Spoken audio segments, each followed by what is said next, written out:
नमस्कार दोस्तों, आज मैं बिहार बोर्ड के क्लास 11वीं के पद चैप्टर के आपको भाग 3 में मीरा के पद के बारे में आप सभी को बताने जा रहा हूँ। मीरा के पद पर उसके प्रीतम श्री कृष्ण के प्रेम की एक संबंध के बारे में आप सभी को बताने जा रहा हूँ। मीरा अपने सच्चे प्रीतम श्री कृष्ण के प्रति रहने को तैयार है। उसे कृष्ण से कुछ नहीं चाहिए और बहुत कुछ चाहिए। वो श्री कृष्ण से इतना प्रेम करती है कि वो अपने सर्वस्व निछावर करने को तैयार है, अपने पूरे जीवन को निछावर करने को तैयार है। वो विधवा रहते हुए भी कृष्ण को अपने सच्चे पति के रूप में स्वीकार करने को तैयार है। सेकंड नंबर है, मेरी उड़न की प्रीत पुरानी उन बिन पल न रहाओ का आश्रय क्या है। प्रस्तुत पद सगुन भक्ति धारा के कृष्णोपासक कृष्ण भक्ति के कवित्री मीराबाई के द्वारा रचित है। कृष्ण के प्रति मीरा का एक निष्ठ अटूट समर्पण को यह दिखाया गया इसमें, और मधुर भाव के उत्कृष्ट प्रेमानुभूति से वंशीभूत मीरा श्री कृष्ण मीरा के प्रति सर्वस्व निछावर करने की बात कहती है। वह श्री कृष्ण पर लूट चुकी है, मिट चुकी है, श्री कृष्ण के रंग में रंग चुकी है। मीरा उनसे पुरानी प्रीति को स्वीकार करते हुए एक पल भी अकेले नहीं रहना चाहती। मीरा का अपने प्रियतम श्री कृष्ण के प्रति सर्वस्व समर्पित का प्रेम है। मीरा के प्रेम में उलझे या उमड़ते हुए ऐसे प्रेम वेग सहज ही दृष्टिगोचर होता है। आगे है, श्री कृष्ण के प्रति तोड़ते हुए भी मीरा उनके तोड़ने के वश नहीं करती है या तोड़ने के तैयार नहीं है। श्री कृष्ण से उसके नाता तोड़ते हुए भी वो तोड़ने को तैयार नहीं है। इसमें कहा गया है कि मीरा रूढ़ियों से ग्रसित मध्यकालीन समाज के सामाजिक बंधनों को तोड़कर, जो मध्यकाल में रूढ़ि रीति रिवाज था, उसके बंधन को तोड़ते हुए नटवर लाल को, जिसके नाम है, श्री कृष्ण के प्रति उसके प्रेम की दीवानी बनकर उसे सच्चा प्रियतम के रूप में अपनाया। वह तो श्री कृष्ण के जादुई पासा में इस तरह बांधी रहना चाहती है कि उसका अस्तित्व ही उनमें विलीन हो जाए। विधवा मीरा तत्कालीन सामाजिक नियमों को अनुसार सती न रहकर, माने जो विधवा होती है उसे सती कहा जाता है, सती न रहकर श्री कृष्ण के प्रति प्रेम और भक्ति का घोषणा करती है। उन्होंने श्री कृष्ण को ही अपना वास्तविक पति और प्रियतम स्वीकार करती है। पति को वह कैसे छोड़ सकती है जिसके प्रेम में वह अस्तित्व विलीन हो, जिसका कोई अस्तित्व ही नहीं हो।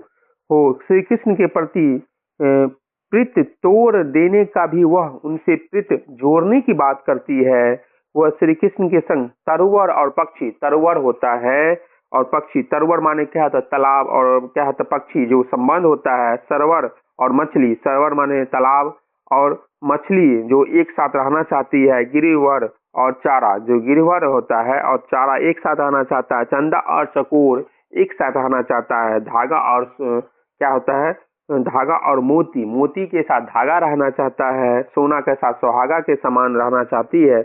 वस्तु तो मीरा का भी किसी भी स्थिति में नहीं तोड़ने की जादुई पास में बन चुकी है। आगे है, मीरा ने कृष्ण के लिए कौन कौन सी उपमाएं दी है, वे कृष्ण की तुलना में स्वयं को किस रूप में प्रस्तुत करना चाहती है। मीरा ने कृष्ण के लिए निम्नलिखित उपमाएं दी है, जैसे तरुवर माने पेड़, सरोवर माने सरोवर, गिरवर माने हिमालय पर्वत, चंदा माने क्या होता है चंद्रमा, मोती और सोना। मीरा ने कृष्ण की तुलना में स्वयं को क्रमशः पंखिया माने पक्षी, मछलिया माने मछली, चारा माने घास, चकोरा माने क्या चकोर, चक्रवाक माने पक्षी, धागा और सुहागा के रूप में प्रस्तुत किया है। तुम मेरे ठाकुर, मैं तेरी दासी। मैं ठाकुर का क्या अर्थ, मैं ठाकुर का अर्थ ये होता है, ठाकुर माने होता है संसार में सर्वस्व उसके लिए जो परमात्मा। इसमें कहा गया है कि ठाकुर प्रस्तुत पंक्ति में आगत ठाकुर शब्द का अर्थ होता है स्वामी, मालिक, सर्वस्त्र, सर्वेश, भतार, पति, संसार, सब ठाकुर के लिए प्रयोग किया गया है।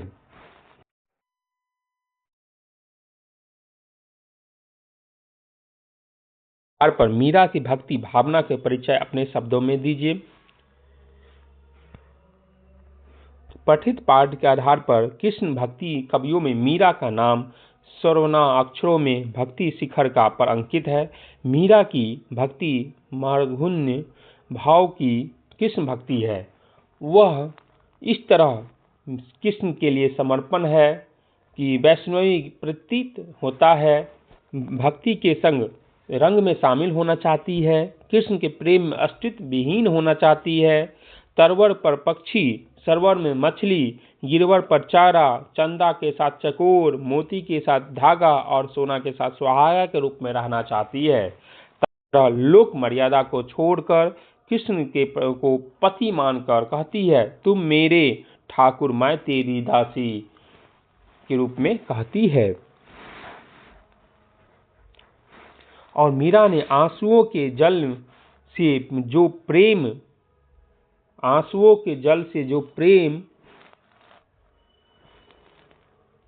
प्रेम बेल बोई थी, अब वह फैल गई और उनमें आनंद फल लग गए हैं। वह सौंदर्य और प्रेम के जादुई पास में पूर्णतः बन चुकी है। वह हर पल अब श्री कृष्ण को येन केन प्राकिरेन रिझाना चाहती है। वह कहती है, रेणु का दिन वाह के संग खेलूं, ज्यों त्यों ताही रिझाऊं। मीरा के पदों को करिया समर्पण भाव से ओतपोत है। इस समर्पण में प्रेमानंद या प्रेमामाद के रूप में वह प्रकट होती है। उसका उन्माद और तल्लीनता आत्मसमर्पण की स्थिति में पहुंच गया है। प्रश्न आगे है, गिरधर माहो सांचो प्रीतम, यहाँ सांचो विशेषण का प्रयोग मीरा ने क्यों किया? तो कृष्ण भक्ति के कवित्री मीराबाई उसकी उपासना प्रियतम पति के रूप में, देवता के रूप में नहीं, पति के रूप में करती है। वह रूप अत्यंत मनोहारी है।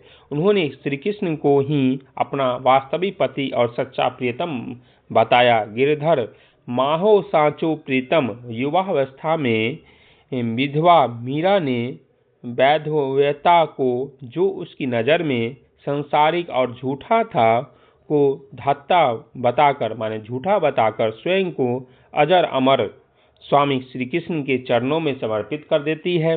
अर्थात सांचो विशेषण मीरा की श्री कृष्ण के प्रति एक निष्ठ अटूट समर्पण को पराकाष्ठा है। मीरा की भक्ति लौकिक प्रेम की का ही विकसित रूप प्रतीक होता है। कैसे? यह दोनों पदों के आधार पर स्पष्ट करें। प्रेम के दो स्वरूप हैं, जागृत या सांसारिक प्रेम, ईश्वरीय या आत्मधात्मिक प्रेम। किसी शायर ने कहा है, हकीकी इश्क से पहले मियाजी इश्क होता है।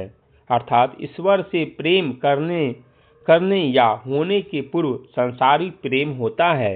जो अपने रक्त संबंधियों से, अपने परिवेश से प्रेम नहीं कर पाए, वह ईश्वर से क्या खास प्रेम करेगा?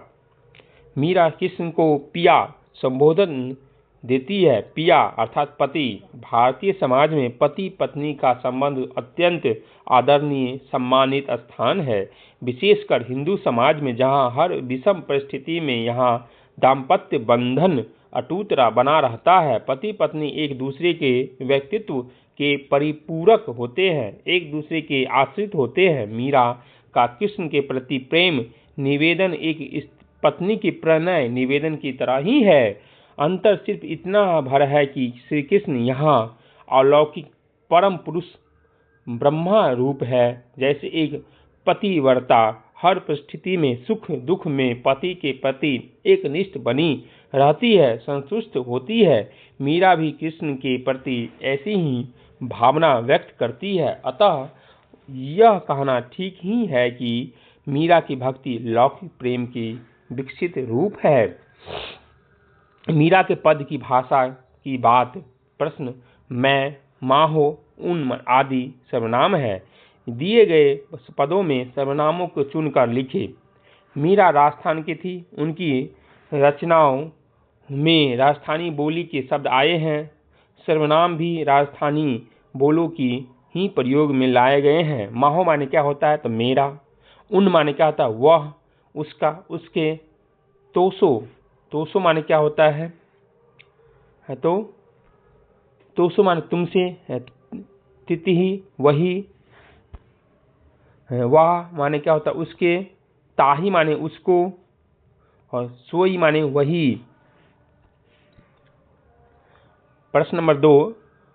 प्रथम पद में मीरा ने कृष्ण और अपने लिए कुछ उपमान या अप्रस्तुत दिए हैं, उन्हें अलग अलग लिखिए। तरोवर माने क्या होता है? तरोवर माने क्या होता है? पंखिया। तरवर माने क्या होता है? पंखिया। सरवर माने होता है, और दोनों का तरवर और पंखिया माने क्या होता है? पक्षी और तरवर माने क्या के बीच में संबंध बताया है। सरवर माने का तालाब और मछलियाँ के बीच में संबंध बताया। गिरभर और चारा के बीच में संबंध बताया है। चंदा और चकोर के बीच में संबंध बताया है। आगे है, मीरा के इन पदों में भक्ति रस के अस्थाई भाव, ईश्वर, विषक, रीति, अन्य रसों के सूची, उनके अस्थाई भाव क्या है? रसो वे सत्य अर्थात रस ब्रह्मा ही है। रसों की संख्या विभिन्न आचार्यों ने 8, 9, 11 निर्धारित की है। अस्थाई भावों से इन रसों की सूची निम्नलिखित है। निम्नलिखित शब्दों का पर्यायवाची शब्द लिखें। इससे रात का क्या होता है? निशा होता है।